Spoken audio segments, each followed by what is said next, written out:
नमस्कार दोस्तों।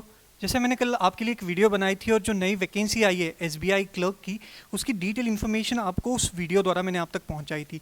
उसके बाद मुझे बहुत सारे बच्चों के कॉल्स और मैसेजेस और कमेंट्स आए कि सर इसका अगर आप एप्लीकेशन प्रोसेस पूरा अच्छे से एक्सप्लेन कर दे, उसका एक डेमो दे दे, तो हमारे लिए बहुत आसानी हो जाएगी एप्लीकेशन करने में।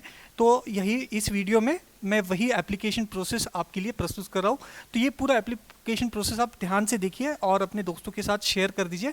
देखिए, फॉर्म फिलिंग अब बहुत इंपॉर्टेंट होता है, क्योंकि जब आखिरी में आपका सिलेक्शन हो जाता है तो आखिरी में ये जो इन्फॉर्मेशन अभी आप मेंशन करोगे उसको वेरीफाई किया जाएगा, क्रॉस वेरीफाई किया जाएगा। तो अगर कहीं पे गलती हो जाएगी आपसे, एप्लीकेशन में नाम में गलती हो गई, ईमेल आईडी या कोई मोबाइल नंबर में गलती हो जाएगी, तो दिक्कतें हो सकती है, कम्युनिकेशन की दिक्कतें हो सकती है। और अगर नाम में ही गलती कर दी तो शायद एफिडेविट और अलग अलग आपको बॉन्ड्स भी देने पड़ सकते हैं। तो ये आपको अवॉइड करना है, इसीलिए ये वीडियो है दोस्तों आपके लिए। तो आप इस वीडियो को ज़रूर देखिए एंड तक। तो देखिए, ये आपको सबसे पहले काम करना है कि आपको चले जाना है हमारी ऑफिशियल वेबसाइट पे www.mylearnopedia.com। इस वेबसाइट पे जैसे ही आप इस वेबसाइट पे जाओगे तो यहाँ पे राइट टू लेफ्ट कुछ अलर्ट्स आपको जाती हुई दिखाई देंगी इस वेबसाइट पे। तो उसको आपको करना है, उसमें से जहाँ पे आपको SBI click here to apply for SBI 2020 vacancies, तो उसके ऊपर आपको एक बार क्लिक करना है। ठीक है, क्लिक करने के बाद आप पहुंच जाओगे जो SBI का ऑफिशियल रजिस्ट्रेशन साइट है, उस साइट पे पहुंच जाओगे। और वहाँ पे आपको क्या करना है कि वहाँ पे जाकर आपको क्लिक फॉर न्यू एप्लीकेशन, ये क्लिक करना है। देखिए, मैं इसका तुरंत आपको डेमो दे रहा हूँ। अब ये आपको दिख रहा होगा, इस वक्त ये स्क्रीन पे आ चुका है। तो देखिए, ये उसका होम पेज आपका एप्लीकेशन का, SBI लिखा हुआ है लेफ्ट हैंड कॉर्नर में, और राइट हैंड कॉर्नर में आपको दिखेगा click here for new registration. उस येलो आइकन पे आपको क्लिक करना है। जैसे आप उसके ऊपर क्लिक करोगे तो आप कुछ इस तरीके के पेज पे लैंड हो जाओगे, राइट। तो यहाँ पे आपकी पर्सनल इन्फॉर्मेशन पूछी गई है। ये पर्सनल इन्फॉर्मेशन आपने मेंशन करना है यहाँ पे बहुत अच्छे तरीके से, राइट। तो यहाँ पे देखिए, सबसे पहले आपका फर्स्ट नेम पूछा गया, फर्स्ट नेम के बाद आपके मिडिल नेम पूछा गया और लास्ट नेम पूछा गया। देखिए, यहाँ पे सबसे इंपॉर्टेंट चीज़ जो मैरिड लड़कियां हैं उन्हीं के लिए एक इंपॉर्टेंट नोटिस है यहाँ पे। आपने किस नाम से अप्लाई करना है। बहुत सारे लड़कियों का ये सवाल होता है, सर मैरिज हो गया है, किस नाम से अप्लाई करें, राइट। क्योंकि मैरिज के बाद नेम चेंज हो जाता है, लड़कों का तो सेम ही रहता है। तो आपको क्या करना है कि जिस नाम से आपके पास आईडी प्रूफ है, क्योंकि जिस दिन एग्जाम देने जाओगे वहाँ पे आईडी प्रूफ देखा जाएगा आपका, तो वो उस आईडी प्रूफ पे जो भी नाम है, जैसे अगर शादी के बाद आपने कोई भी आईडी प्रूफ है, जैसे पासपोर्ट या पैन कार्ड या आधार कार्ड पे आपने अपना नाम चेंज करवा लिया है, तो आप मैरिज के बाद वाले नाम से अप्लाई कर सकते हो, कोई दिक्कत नहीं है। लेकिन अगर नहीं है ऐसा कोई डॉक्यूमेंट आपके पास, तो आपने क्या करना है कि आपके पुराने वाले नाम से ही अप्लाई करना है, ये मेक श्योर करना है, राइट। आगे एक फॉर्म फिलिंग में आपके अगर मैरिड अनमैरिड का स्टेटस पूछा जाएगा, वहाँ पे आप मैरिड डालकर आपके स्पाउस की डिटेल्स दे सकते हो। तो देखिए, यहाँ पे बाकी इन्फॉर्मेशन भी आपने फिलअप करनी है अच्छे से, जैसे आपकी मोबाइल नंबर और ईमेल आईडी। देखिए, ये दो चीज़ें मेंशन करते हो, कोई भी गलती नहीं करना है। यहाँ पे नीचे आपको एक सिक्योरिटी कोड आएगा, उसको मेंशन कर देना है और सेव एंड नेक्स्ट कर देना है आपने। तो वो पूछेगा, ओके, ज़रूर एक बार दो बार वेरीफाई कर लीजिए आपने ये सही इन्फॉर्मेशन डाला है नहीं डाला है, क्योंकि यहाँ पे गलती हो जाएगी तो बहुत महंगी पड़ सकती है। अब देखिए, इस पेज पे आ गया है फोटो एंड सिग्नेचर। इस वक्त जो आपको जो ब्लू दिख रहा है स्क्रीन के ऊपर, वो है आपका अभी वाला एप्लीकेशन का जो पूछा जा रहा है। तो यहाँ पे चूज फाइल दिया जाएगा। अब यहाँ पे कुछ गाइडलाइंस दी गई है कि किस तरीके से आपका फाइल का जो भी है फोटो और अभी फिलहाल आपको सिग्नेचर अपलोड करना है। तो यहाँ पे बहुत स्पेसिफिक बताया गया है आपको कि कितना आपका फोटो का साइज होना चाहिए, ठीक है।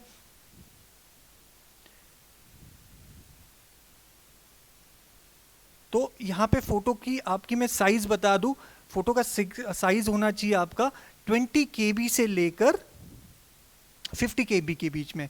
और फॉर्मेट क्या होगा, JPG या JPG, राइट। PDF या दूसरे फॉर्मेट में आपको ये फोटो डाउनलोड नहीं करना है। पहले ही फोटो निकाल लीजिए, स्कैनर ऐप यूज़ कीजिए और घर के घर इसका साइज़ भी आप एडजस्ट कर सकते हो स्कैनर से। आप चाहे आप लैपटॉप या डेस्कटॉप पे ले लीजिए और वहाँ पे आप साइज़ एडजस्ट कर दीजिए। सेम चीज़ आपको सिग्नेचर के बारे में, सिग्नेचर का क्या साइज होगा, 10 to 20 KB के बीच में ये सिग्नेचर होना चाहिए। ये मेक श्योर करना है आपको, 10 to 20 KB सिग्नेचर। और फोटो का क्या था, 20 to 50 का हमारा ये साइज होना चाहिए। अब ये मैंने आगे कर दिया है, तो देखिए ये आगे तुरंत फॉर्म निकल चुका है, हमने फोटो सक्सेसफुली अपलोड कर दिया है। अब यहाँ पे दो तरीके की इन्फॉर्मेशन पूछी गई, एक बेसिक इन्फॉर्मेशन और एक qualification and experience and language वाला। ठीक है, सबसे पहले हम लोग बेसिक इन्फॉर्मेशन से शुरुआत करेंगे, राइट। सबसे पहले बेसिक इन्फॉर्मेशन में क्या पूछा गया है कि do you want to apply under which category, right. तो देखिए यहाँ पे रेगुलर वैकेंसीज ही मेंशन करना है, ठीक है, रेगुलर वैकेंसीज मेंशन करना है, इसमें कोई दूसरा सवाल नहीं होना चाहिए। अब सर्कल बहुत इंपॉर्टेंट है, कौन से सर्कल के लिए आपको अप्लाई करना है, राइट। जो मैंने जैसे कल की वीडियो में बताया था, आपकी जो नेटिव लैंग्वेज है, जो अगर आपको स्टेट की लैंग्वेज आती है तो उसी सर्कल से अप्लाई करना है। जैसे महाराष्ट्र का जो स्टूडेंट है, कैंडिडेट है, उसके लिए महाराष्ट्र मुंबई होगा, राइट। तो आपको सर्कल प्रेफरेंस भी पूछा गया इस बार, तो आप चाहे मुंबई भी दे सकते हो या फिर महाराष्ट्र भी दे सकते हो। तो चलिए, अगर आप पुणे से हो या आप नागपुर से हो, आपको मतलब ऐसी प्लेसेस पे काम करना है, मुंबई में नहीं करना है, तो आप इन एरियाज़ के लिए महाराष्ट्र अप्लाई कर सकते हो। यहाँ पे सेकंड प्रेफरेंस भी पूछा गया, तो पहले आप महाराष्ट्र कर दो और फिर मुंबई कर दो, या फिर अगर आप मुंबई से हो तो आप पहले मुंबई कर सकते हो और फिर महाराष्ट्र कर सकते हो, ठीक है। तो स्टेट विच, देखिए बाय डिफ़ॉल्ट आपने जैसे ही पहला प्रेफरेंस, सर्कल प्रेफरेंस आपने चूज़ किया तो स्टेट भी आपको यहाँ पे पूछा गया है, राइट। ऑफिशियल लैंग्वेज पूछा गया है मराठी, बाय डिफ़ॉल्ट वो आ जाएगा, इसमें आपको कुछ ये नहीं करना है। अब ये बहुत इंपॉर्टेंट सवाल है, देखिए, do you have 10th and 12th standard marksheet certificate evident having studied local language, मतलब आपने 10th या 12th में मराठी पढ़ा है, इसका कोई आपके पास प्रूफ है क्या। अगर जैसे आप अगर 12th आप महाराष्ट्र से पढ़े हो, मराठी लैंग्वेज थी, तो आपके मार्कशीट पे दिख जाएगा, तो यहाँ पे यस कर देना है, ठीक है। नो करोगे तो वो अप्लाई करने नहीं देगा। देखिए, नो करोगे तो वो आगे चलकर आपको बोलेगा, आपकी लैंग्वेज प्रोफिशिएंसी टेस्ट मांगी जाएगी, राइट। अब देखिए यहाँ पे मैं फिलहाल कैटेगरी ऑल्दो जनरल से बिलोंग करता हूँ, लेकिन जस्ट फॉर मैं डेमो दे रहा हूँ, और तो मैं यहाँ पे अपनी कैटेगरी दूसरी कैटेगरी से अप्लाई कर दूंगा, राइट। तो देखिए तुरंत उन्होंने अपना ये दे दिया है कि अगर आप ऐसी कोई कैटेगरी से अप्लाई करते हो तो एक बार कैटेगरी आपने सिलेक्ट कर दी तो उसके बाद ये आप चेंज नहीं कर पाओगे, और इसके जो भी सर्टिफिकेशन डॉक्यूमेंट्स है आपके पास, ये पहले ही आपके पास चाहिए, ठीक है ना। तो सबकास्ट पूछा गया है, तो चलिए मैं यहाँ पे एक सबकास्ट डाल देता हूँ। जो भी आपको, अगर आप किसी कैटेगरी से बिलोंग करते हो तो आपको सबकास्ट आपकी पता ही होगी, राइट। तो अब अगला सवाल है कि डिसेबिलिटी है या 40% से अबाउट डिसेबिलिटी है या नहीं है। तो चलिए मैं यहाँ पे ना डाल दूंगा, क्योंकि I don't have any disability. लेकिन जिसको डिसेबिलिटी है तो उसका अगर येस होगा और उसमें डिसेबिलिटी टाइप और परसेंटेज पूछा जाएगा, राइट। इसके आगे के मोस्ट ऑफ द सवाल जो है ये पूरा आपके हेल्थ स्टेटस को लेकर है, या डिसेबिलिटी से रिलेटेड ही है। तो आपको नो मतलब वो जैसे ही आपने नो डाल दिया है डिसेबिलिटी के लिए, तो वो आपके लिए खुलेंगे ही नहीं, ठीक है। और यहाँ पे स्क्राइब जो अगेन वंस अगेन जो ब्लाइंड होते हैं उनके लिए स्क्राइब फैसिलिटी है, तो आपके लिए वो जैसे ही आपने नो कर दिया है पहले ही डिसेबिलिटी के लिए, तो आपके लिए खुलेगा नहीं, राइट। यहाँ पे पूछा गया रिलीजियस माइनॉरिटी कम्युनिटी, ठीक है। जैसे ही आप हिंदू डाल दोगे, आपकी रिलीजन पूछा गया है, हिंदू डाल दोगे तो हिंदू कोई माइनॉरिटी में नहीं आता, लेकिन जैन, बुद्धिस्ट, क्रिश्चियन, मुस्लिम, ऐसा कोई आपकी है आपका रिलीजन, तो आपको येस करना है वहाँ पे, रिलीजियस माइनॉरिटी पे येस करना है। सिटीजन आपको बाय डिफ़ॉल्ट इंडियन डालना है। अगर are you seeking for relaxation, जो डिवोर्सी है उन्होंने यहाँ पे येस डालना है, जो डिवोर्सी नहीं है उन्होंने नो डालना है, ठीक है। अब मोस्टली यहाँ पे नो ही होगा। एक्स सर्विसमैन आप हो क्या, नो। कुछ आपको सर्विस में कुछ हुआ था, नो। सर्विस कितनी से ईयर की हुई, नो, ठीक है। आगे नक्सल में कुछ ऑपरेशन हुआ है। अब यहाँ पे एक इम्पॉर्टेंट सवाल है दोस्तों कि are you already working in SBI in clerical cadre, ठीक है। तो 99% लोग तो नहीं कर रहे होंगे, क्यों, अगर ऑलरेडी SBI में जॉब कर रहे हो तो क्यों दोबारा अप्लाई करोगे, राइट। सिबिल में कोई डिफ़ॉल्ट किया है, आपने लोन वगैरह लेके डिफ़ॉल्ट किया है, ठीक है। कोई दूसरे कैडर में भी आपने जॉब किया है तो नो ही होगा इन सभी के आंसर्स। तो 99% स्टूडेंट्स की यहाँ पे नो ही होगा, ठीक है।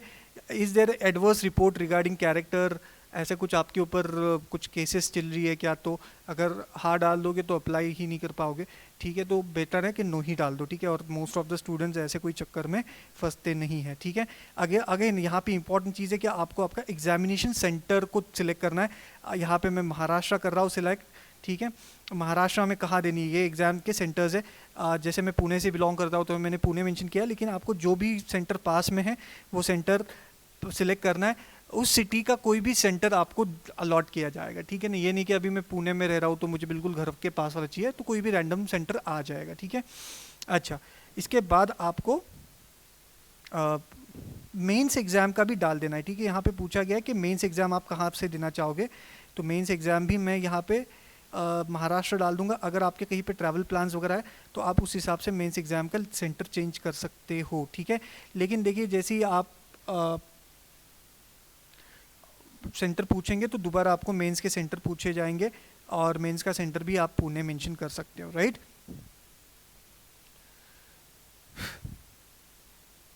तो चलिए यहाँ पे कंफर्म करना है।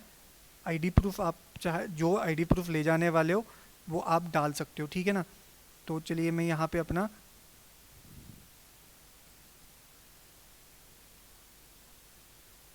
मैंने अपना आईडी प्रूफ डाल दिया है, ठीक है। डेट ऑफ बर्थ पूछा गया है यहाँ पे, ठीक है। तो डेट ऑफ बर्थ मैं यहाँ पे मेंशन कर दूंगा।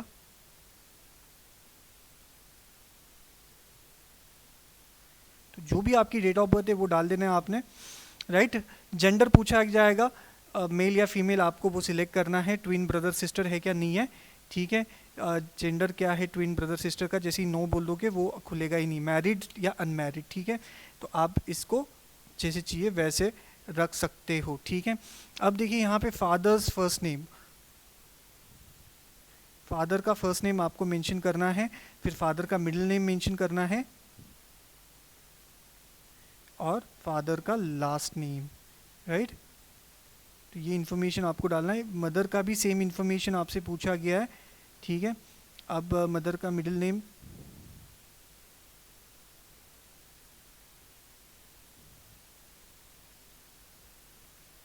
Mother's middle name and surname.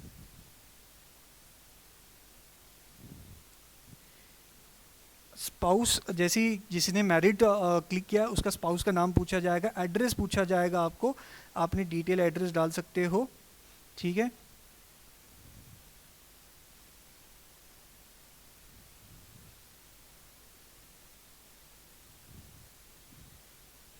आपने आपका पूरा एड्रेस यहाँ पे मेंशन करना है।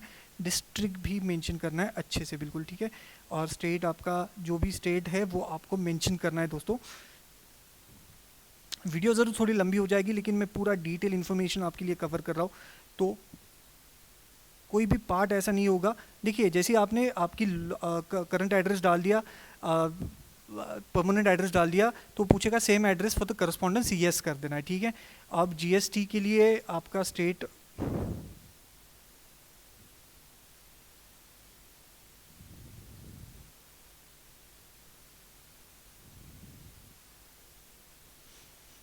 चलिए एक एरर अभी हमारा फॉर्म में कुछ एरर बचा है, वो हम लोगों ने कंप्लीट नहीं किया है, ठीक है। देखिए जैसे ही अगर आपने एंड में स्पेस छोड़ दिया तो यहाँ पे तुरंत इनवैलिड करके आएगा, ठीक है। तो नाम के बाद स्पेस नहीं छोड़ना है, क्योंकि सिंस यहाँ पे वो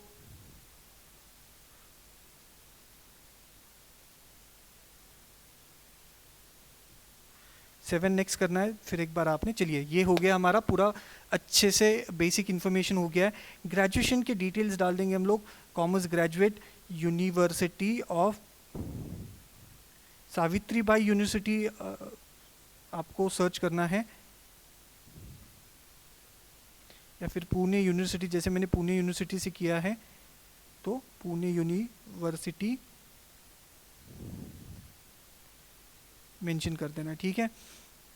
डे ऑफ पासिंग जो भी आपने देखना है, आपके पास जो आपकी ग्रेजुएशन सर्टिफिकेट है उसके राइट हैंड कॉर्नर में, लेफ्ट हैंड कॉर्नर में आपको कहीं ना कहीं वो डेट दिखाई देगा, या फिर आपकी जो मार्कशीट है उसके भी नीचे कॉर्नर में ये डेट्स होती है। ये डालना बहुत ज़रूरी है आपको दोस्तों, ये आपने मेक श्योर करना है ये आपके पास हो, ठीक है। ये मेक श्योर करना है। और ये एग्जैक्ट डाल देना है, ठीक है। परसेंटेज क्राइटेरिया है नहीं कोई, ठीक है। तो चलिए यहाँ पे फर्स्ट क्लास सेकंड क्लास ये सब इन्फॉर्मेशन आपने डाल देनी है। 60% इज़ फर्स्ट क्लास, अबाउट 60%, 60% से नीचे जो है वो है सेकंड क्लास, और 50% से नीचे जो है वो है पास क्लास, ठीक है। चलिए यहाँ पे एक्सपीरियंस हो तो एक्सपीरियंस डाल देना है, यहाँ पे नो डाल रहा हूँ मैं, लेकिन मेक श्योर कि अगर आप एक्सपीरियंस डाल रहे हो, देखिए वैसे तो कंपलसरी है नहीं एक्सपीरियंस यहाँ पे, लेकिन अगर आप डाल रहे हो एक्सपीरियंस तो आपको मेक श्योर करना है कि उसके डॉक्यूमेंट्स आपके पास हो, ठीक है। क्लियरेंस हो आपके पास पूरा, जो भी आपके वहाँ के बॉस के साथ अच्छे रिलेशन हो तो ही एक्सपीरियंस डाल दीजिए, वरना वो क्रॉस वेरिफिकेशन के लिए जाता है, ठीक है। वो आपके पास रिलीविंग लेटर चाहिए, राइट। अगर ये डॉक्यूमेंट्स आप प्रोक्योर नहीं कर पाएंगे तो मतलब एग्ज़ाम निकाल के भी शायद दिक्कतें आ सकती है ज्वाइनिंग में, तो अवॉइड करें। अगर क्योंकि एक्सपीरियंस तो मांगा नहीं गया है तो नो भी डाल सकते हो, लेकिन अगर आपके पास सभी डॉक्यूमेंट हैं तो डाल सकते हो, ठीक है। ये इट्स अप टू यू, ठीक है। आपको देखिए जैसे मैंने प्री SC ST डाला है, मुझे पूछा गया है क्योंकि एक सर्विसमैन SC ST इनके लिए माइनॉरिटी के लिए एक ट्रेनिंग होता है 3-4 दिन का, ठीक है, जहाँ पे 500-600 बच्चे अटेंड करते हैं, ठीक है। 5 दिन का ट्रेनिंग प्रोग्राम होता है, तो यस किया तो आप वहाँ जा सकते हो, लेकिन नो करोगे तो भी चलेगा, ठीक है। तो वो अगेन आपके ऊपर है, राइट। तो चलिए यहाँ पे देखिए बाय डिफ़ॉल्ट लैंग्वेज आपको आ गया है मराठी, रीड राइट स्पीक तीनों करना है। इसके अलावा जो भी लैंग्वेज आप जानते हो वो भी आप वहाँ पे डाल सकते हो, जैसे हिंदी और इंग्लिश, ठीक है। और अगर आप ये तीनों लैंग्वेज पढ़ सकते हो, लिख सकते हो, तो आपको क्या करना है, इसको डाल देना है, ठीक है। चलिए हमने ये इन्फॉर्मेशन, ये फॉर्म अच्छे से फिलअप कर दिया है, देखिए पूरा इन्फॉर्मेशन आप अच्छे से देख सकते हो। हमने जो डाला यहाँ पे लैंग्वेजेस आपको डालनी है, मराठी बाय डिफ़ॉल्ट यहाँ पे रीड राइट स्पीक आपको आना ही चाहिए, ठीक है। एक एरर आ गया है, ठीक है। अच्छा इक्विवेलेंट पास्ट, यहाँ अच्छा ये देखिए यहाँ पे दिया गया है कि आपका स्टेटस क्या है, पास्ट हो या स्टिल अपीयरिंग हो, राइट। तो देखिए जब भी कोई इन्फॉर्मेशन रह जाता है तो वो रेड में वो रिफ्लेक्ट करता है हमको, ठीक है। रेड में तुरंत दिखा देता है कि ये इन्फॉर्मेशन आपने कर रह गया। अब देखिए ये फॉर्म हमारा कंप्लीट हो चुका है, और इस फॉर्म को आपको एक बार दोबारा देखना है कि ये पूरी इन्फॉर्मेशन अच्छे से आपने फिलअप की है या नहीं की है, राइट। अगर लग रहा है कि आपका कहीं पे भी कुछ भी गलती हुआ है तो वो गलती को आपको रेक्टिफाई करना है, ठीक है। मेक श्योर कि जो भी फ़ोटो वगैरह अपलोड कर रहे हो उसको आप रीसेंट फ़ोटो करें, या फिर आपके पास उसके एटलीस्ट 10-12 कॉपीज़ एक्स्ट्रा होनी चाहिए, ठीक है। क्योंकि एक बार आप स्कैन करके रख दोगे तो वही फ़ोटो आप अलग अलग एग्जाम्स के लिए यूज़ करोगे, तो मेक श्योर कि अगर जो फ़ोटो आपने स्कैन की है उसी फ़ोटो की आपके पास हार्ड कॉपी है, ठीक है, तो वो आपके लिए सही होगा। क्योंकि जब एग्ज़ाम सेंटर पर जाओगे तो आपकी जो शनाख्त, जो आइडेंटिटी है वो तुरंत प्रूव हो जाएगी, राइट। तो उसमें दिक्कत नहीं आएगी। तो ये छोटी छोटी बातें दोस्तों लेकिन मैटर करती हैं। अब देखिए यहाँ पे एग्री कंफर्म वगैरह कर देना है, और उसके बाद आपने क्या करना है कि ओके कर देना है, ठीक है। वो पूछेगा एक बार, फिर एक बार सबमिट करने से पहले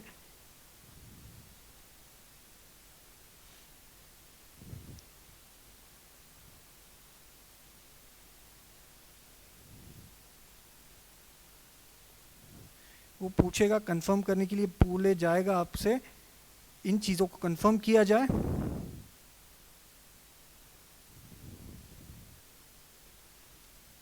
तो हम लोग अब इसको कंप्लीट करेंगे रजिस्ट्रेशन को, ठीक है।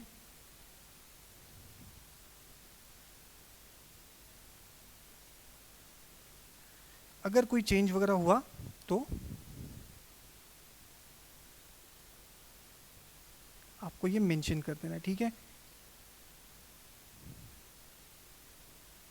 चलिए लगता है कोई तो एक बॉक्स है जो टिक करने का रह गया है, बट एज पर मी यहाँ पे तो कोई बॉक्स इस वक्त दिखाई नहीं दे रहा है।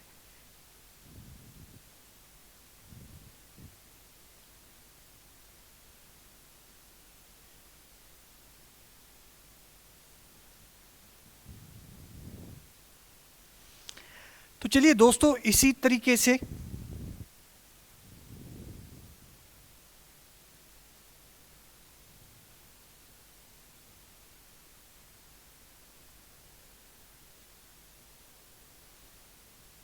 देखिए, जैसे ही आपने ये रजिस्ट्रेशन जब करते हो फर्स्ट रजिस्ट्रेशन, तभी तुरंत आपको एक SMS आ जाता है, आपका जो रजिस्ट्रेशन ID क्रिएट हुआ है उसको, उसका बना हुआ एक रजिस्ट्रेशन आ जाता है, ठीक है, राइट। चलिए हम दोबारा एक बार कोशिश करते हैं इसको दोबारा सबमिट करने की, पहली बार में सबमिट नहीं हुआ था। और ये बॉक्सेस को टिक करना है आपने, सभी बॉक्सेस को, ठीक है। I confirm here by declare that, कोई भी I agree, I confirm and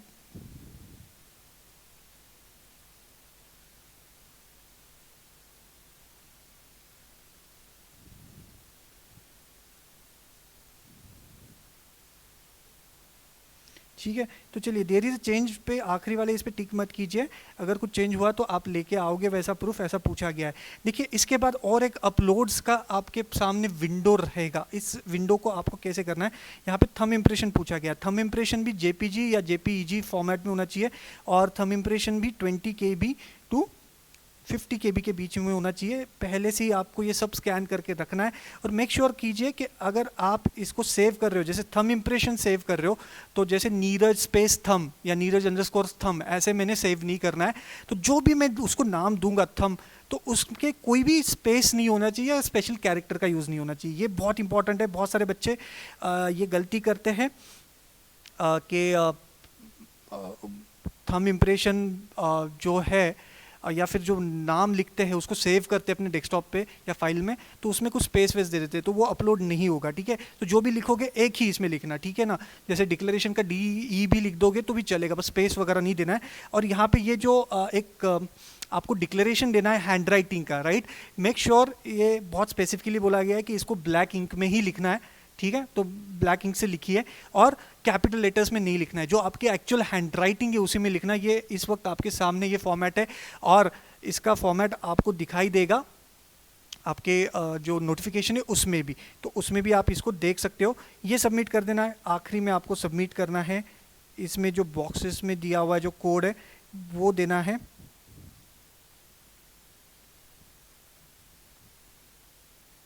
तो इस बार फिर एक बार आपसे कंफर्मेशन पूछा जाएगा, ओके किया जाएगा, वो दोनों भी प्रीव्यू के लिए अवेलेबल रहेगा। अब एक बार फिर से ये फॉर्म आपके लिए दिख जाएगा, ये थंब इम्प्रेशन आपका रिटन जो भी है वो, और इसके बाद बस आपको प्रोसेस करना है पेमेंट के लिए, ठीक है। सिंस मैं ने अप्लाई किया है एसटी कैटेगरी से, तो मुझे ये पेमेंट नहीं मांगेगा, क्योंकि एसटी कैंडिडेट्स के लिए कोई पेमेंट है नहीं, SC ST या फिर जो एक्स सर्विसमैन है, ठीक है, इनके लिए कोई भी पेमेंट नहीं है, राइट। तो एप्लीकेशन हो गया। यहाँ पे आप एप्लीकेशन चाहे तो प्रिंट कर सकते हो, एक प्रिंटेड एप्लीकेशन आपके पास रख सकते हो बनाकर, ताकि ये अगले वक्त आपको काम आ जाए, ठीक है दोस्तों। तो आई होप मैंने ये बता दिया है। जो भी बच्चे जनरल कैटेगरी से होंगे, जो भी फीस है इसकी ₹750, उसके लिए आपको आगे बैंक डिटेल्स डाल के इसको प्रोसेस करना है, ठीक है दोस्तों। तो यही इन्फॉर्मेशन था, ये पूरा एक डेमो था फॉर्म फिलिंग का। आई होप ये आपके लिए बहुत उपयोगी होगा, क्योंकि इसके बाद भी जो भी एप्लीकेशन करोगे वहाँ पे भी ये इन्फॉर्मेशन आपके लिए काम आएगा। So thank you so much for watching the video, and please appreciate, अगर मेरे एफर्ट आपको अच्छे लगे, आपके लिए जो मैंने लिया है पूरा फॉर्म फिलिंग का, तो लाइक दबा दीजिए और शेयर करो यार दोस्तों के साथ प्लीज़। एक बार जो वीडियोस है मेरे, कुछ वीडियोस 2000 व्यूज़ क्रॉस कर चुकी है, लेकिन लोग सब्सक्राइब नहीं कर रहे, ये पता चल रहा है एनालिटिक्स से। तो थोड़ा सा प्लीज़ पुश कीजिए, अपने आस पड़ोस वालों को भी बोल दीजिए इसको सब्सक्राइब करने के लिए। थैंक यू सो मच दोस्तों, जय हिंद।